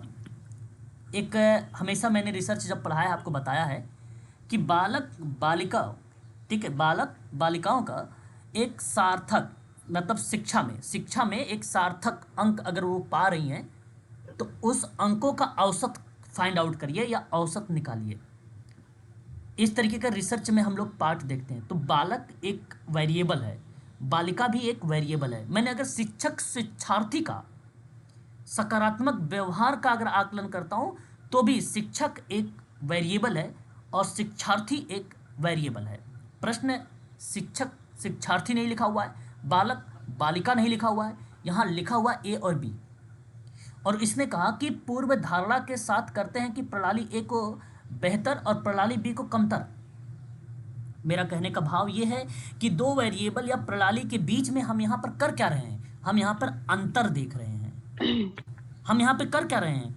अंतर फाइंड आउट कर रहे हैं कि अधिक वाला कौन है और कम वाला कौन है। ये परिभाषा है, ये क्या है? डेफिनेशन है कि जब दो चर के बीच या दो प्रणाली के बीच, तो प्रणाली के बीच अंतर या प्रभाव मौजूद है तो उसे वैकल्पिक परिकल्पना कहेंगे, उसे वैकल्पिक परिकल्पना कहेंगे, ठीक है। और जो देखो एक यहाँ पे अगर हम बात करें, ये अमान्य का मतलब क्या होता है? नल हाइपोथेसिस होता है, इसमें कोई अंतर नहीं होता, अंतर होता ही नहीं इसमें। सरल परिकल्पना की बात करते हैं तो इसमें एक स्वतंत्र और एक आश्रित वेरिएबल होता है। दो तरीके के वेरिएबल होते हैं, एक स्वतंत्र वेरिएबल होता है स्वतंत्र, और एक होता है आश्रित वेरिएबल। जैसे शिक्षार्थी क्या है? आश्रित है, किस पर? टीचर पर। तो टीचर क्या हुआ? स्वतंत्र वेरिएबल, है ना। एक होता है मिश्रित परिकल्पना, अब इसमें अनेक वेरिएबल होंगे, है ना, अनेक वेरिएबल होंगे इसमें। अब इसमें अनेक तो प्रश्न नहीं बना है, इसमें तो दो ही वेरिएबल हैं, ए और बी, है ना। अनेक अगर होते तो अनेक मिश्रित लगा। जी सर, उसी बेसिस पे आंसर दिए हैं सर। अच्छा जी, चलो बढ़िया स्टेप तो सोचा आपने, क्योंकि कंपेयर करके बोला ना, इसलिए वैकल्पिक। अच्छा जी, चलो बढ़िया है। तो कमतर का अर्थ यहाँ पर बेसिकली अंतर और प्रभाव से लिया गया था, और पूर्व धारणा के साथ प्रणाली ए अधिक है, प्रणाली बी कम है, तो इसका मतलब अंतर फाइंड आउट हुआ है, प्रभाव फाइंड आउट हुआ है, तो इसलिए वैकल्पिक परिकल्पना होगा। Question number 32। चलिए आखिरी सवाल आज का करेंगे हम लोग, बोलिए।